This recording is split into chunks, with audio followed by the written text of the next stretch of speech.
Hi everyone, and welcome to Michelle on the Money. This is all about your money from consumer to business news across the bi-state.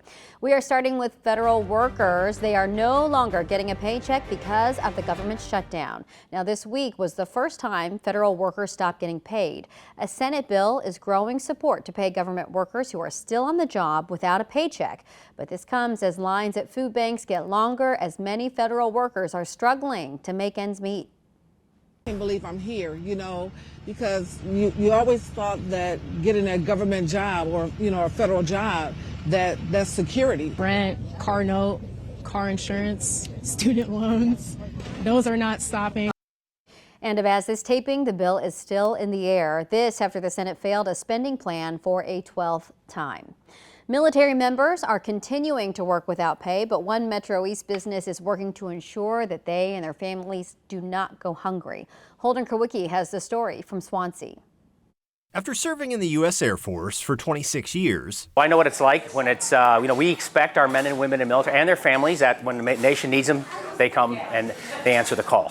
Retired Brigadier General John Michel knows just how difficult a government shutdown can be on our service members. We experience shutdowns. But none of them that seemed to be where it extended. Most of the time they were resolved within X amount of days. We never really worried about people if they were going to get paychecks or not. So this is a bit, I will say, extraordinary. That's why the veteran turned restaurateur is doing his part to ensure the mouths of military families stay full at Social Kitchen in Swansea. There's already a 26% food insecurity rate in the military on any given day. We know this could get exacerbated quickly. Since the government shutdown began October 1st, Social Kitchen has served each military family that walks through their doors free of charge. We don't even check IDs. We don't ask if someone comes in and says, I'm at the base, in a conversation. So all they need to do is show up here. As the government shutdown continues to drag on and the need continues to increase, Michelle says every military family in the St. Louis region will have a seat at Social Kitchen. You have a very important job to do. And we are here in our small way to make sure that access to good food is not one of the things you need to be concerned about. So you keep coming, we'll keep feeding. Well, if you would like to see a list of restaurants that help pay our military, our military members, you can look for this story under the As Seen on TV section of KSDK.com and, of course, the 5+ app. Now, if the shutdown continues into next month, thousands of Missourians will lose their SNAP benefits. Those monthly benefits help families pay for groceries and other food items. The state's Social Services Department announced that it will be unable to issue SNAP benefits in November. Impacted families are encouraged to reach out to local resources like food banks for help. Congressman Wesley Bell is also filing a bill to ensure that local tornado survivors can still get help while the federal government is shut down. This measure would authorize FEMA to maintain essential operations funded by the Disaster Relief Fund. Now, that includes individual and public assistance programs. Bell says he doesn't see any current indication that payments would be interrupted, but he wants to ensure that they never are. When we see the administration defunding FEMA, I think it's important that we fully fund FEMA. We want to make certain no Americans who are victimized by a natural disaster don't get the resources that they need. The legislation would classify FEMA's disaster response activities as essential functions, exempting them from shutdown restrictions. Also, we can tell you that more help is on the way for St. Louis families working to repair or even demolish their homes after the tornado. Mayor Kara Spencer announced this week the launch of a new recovery center where homeowners can walk in for help clearing debris, repairing roofs, or stabilizing what's left after the storm. STL Recovers is in the old Commerce Bank at the corner of Natural Bridge in Newstead. People can also call 833-925-0977. It appears that the Boeing strike in St. Louis will not end anytime soon. On Wednesday, the company offered the machinists a new contract offer. Now, this comes after 3 days of negotiations with a federal mediator. Boeing calls it the strongest offer, with an average 45% wage increase and a $3,000 ratification bonus. The union, though, says it will not vote on the offer, calling the 5-year proposal disrespectful, adding, quote, "We've said it many times and we'll say it again. We will not vote on an insulting offer." It has been more than 80 days now since the strike started. A menacing fungal disease is festering beneath soybean fields on both sides of the river. Red crown rot is threatening the bottom line of our bi-state farmers. It was first detected in Missouri last year and has now spread to 9 counties. In Illinois, 34 counties have confirmed infections since the incurable disease was first discovered there in 2018. 5 on Your Side's Robert Townsend shows us the fight to save the top cash crop in both states. I had heard rumblings, look out for it. Daniel Gavillo says red crown rot is the culprit he's been watching out for. We farm about 500 acres of soybeans. It was kind of a gut punch. The Madison County farmer says in the past 2 years, the fungal disease killed about 20% of the soybeans on his family's farms in Alton. There's a lesion right there in the stem that, it could have got in right there and caused the disease. You can't see it with the naked eye.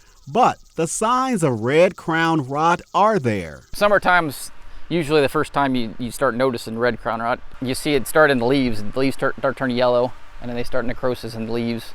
And then you pull the plant, and you see little red nodules on the actual root, and the roots start to die, and then the plant starts to die. Gavillo estimates when his soybean plants died, he lost about $30,000. It's tough going out there and you put your hard-earned dollar into trying to raise a crop, and you go out and one day it's healthy green, and then the next week it's starting to die on you. It's disheartening, really. What are your fears? It's going to get worse. Researchers estimate each year soybean farmers bring $2 billion to Missouri and $7 billion to Illinois. In fact, Illinois is the nation's top soybean producing state. So right now, it's not known how red crown rot arrived in the states or how to stop it. What is clear, it's spreading fast throughout soybean fields in Missouri and Illinois. Not many farmers have it yet. So those who has the disease, they are struggling. University of Illinois plant pathologist Boris Camilletti says red crown rot does pose a threat to Illinois and Missouri's top cash crop. Experts say a soybean field infected with the disease could lose up to 80% of its crops.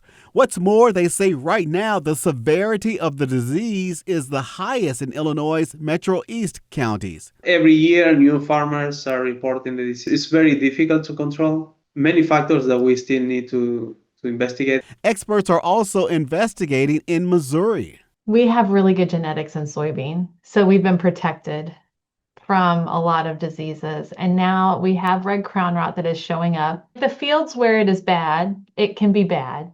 Researchers say red crown rot infects plants through the soil. And that's why they say farm equipment used in an infected field should be cleaned and disinfected before used in another field. Not a simple task. It's a lot of long hours in the spring trying to get it in, and then you take another couple hours of trying to clean off equipment between fields. There's only so many hours in the day. They say crop rotation helps. There's always something we're fighting. So says the 6th-generation farmer. They say the farmer is always the optimist, so you got to be optimistic. Robert Townsend, 5 on Your Side. Researchers say red crown rot was first detected in Georgia peanut plants back in the 1960s. After destroying fields for decades, the fungus began to suddenly decrease in those peanut fields, and no one knows why to this day. Missouri is ramping up prevention efforts against the New World screwworm. It was thought to have been eradicated in the U.S., but a recent case in Maryland put officials on high alert. Screwworms are basically maggots that burrow into a wound and then hatch onto a living tissue. The Missouri Department of Conservation launched a website last week with resources and prevention tips, hoping to stop it before it gets here. So if you travel with your pets, because that's who it mostly impacts, give them a check and inspect your car, and of course, watch for any behavior changes in your animals.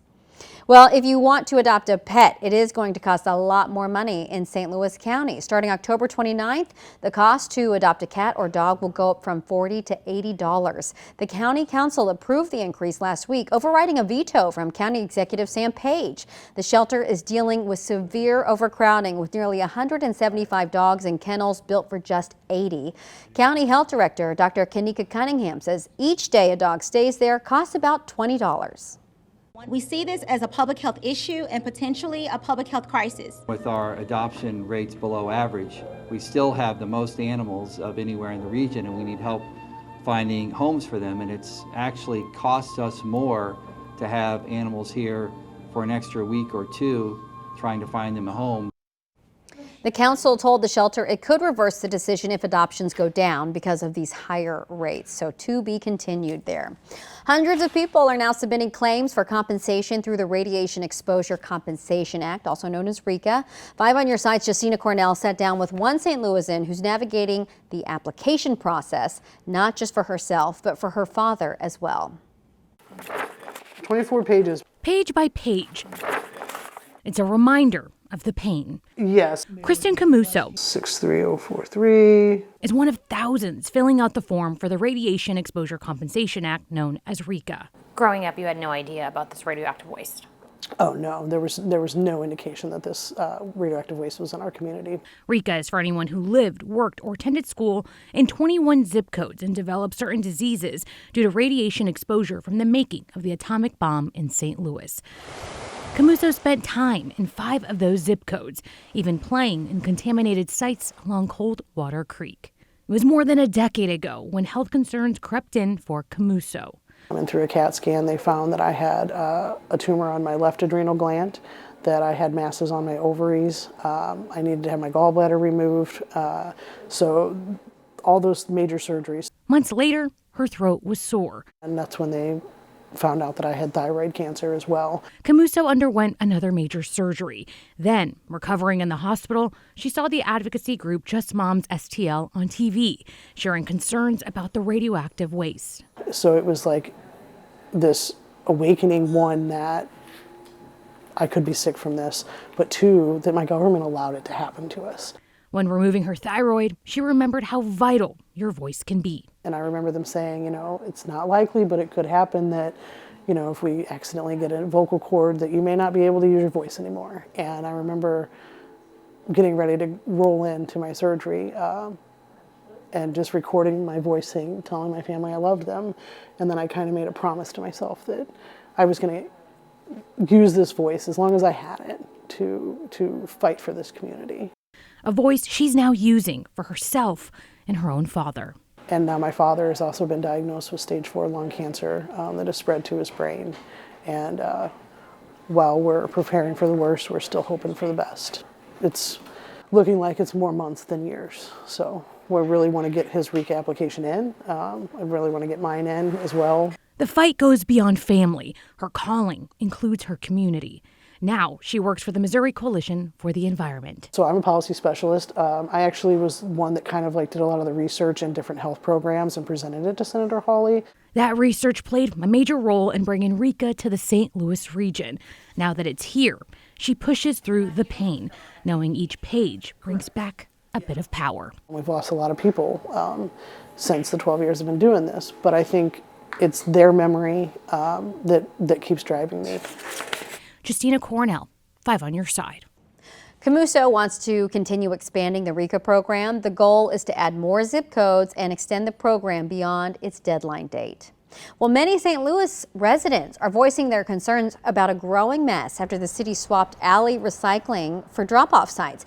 Now, the city ended its alleyway recycling program on August 14th and now has 44 designated drop-off locations. Well, officials say that this change has dramatically cut down on contamination, while neighbors say the new system is creating an eyesore. City leaders are asking for patience. Usually the same day of pickup, they're full by the end of the day. Trash overflowing, the recycling overflowing onto the ground. We're paying any driver, our refuse driver operator, $75 for completing an extra route after their primary route is complete. We are still having a challenge getting all of the routes completed every week. Well, if you see a problem with your trash or recycling, you can file a report with the Citizen Service Bureau, and that is online. Also, the Better Business Bureau is sending out some warnings about something called ghost tapping. It's when thieves use devices to steal data from your tap to pay credit card. Now they must be very close to your card to get that information, so be on the lookout for some tricks. First, someone might try to bump into you and use that time to steal your data. They could also pretend to be a vendor and rush you to pay with your card. Once a scammer has your credit card or mobile wallet information, they might make some small transactions to just avoid triggering your financial institution's fraud detection system. So just be on the lookout for that. And finally, a building that makes up the St. Louis skyline will get a facelift. The Mansion House Apartments will get a $195 million makeover. This is a look at what the inside will look like once the renovation is complete. Construction will deliver modernized apartments, updated amenities, and new community spaces by 2027. And now, finally, Travis Kelce is investing in fun and hoping to revive roller coasters. The Chiefs tight end is buying a big chunk of Six Flags. He joined an investment firm to buy a 9% stake in the company that is worth more than about $200 million. A merger last year between Cedar Fair and Six Flags has largely failed to increase attendance at the company's parks. Now, for Kelce, it is a little personal. He grew up in Cleveland, which is about 65 miles from Cedar Point, and says he is an amusement park lover. Okay, well, good luck to him. That's going to do it for us. Thanks so much for watching Michelle on the Money. For more money stories like these, be sure to join me every day on Today in St. Louis starting at 5 a.m. We're going to see you again next weekend right here on the 5+ app.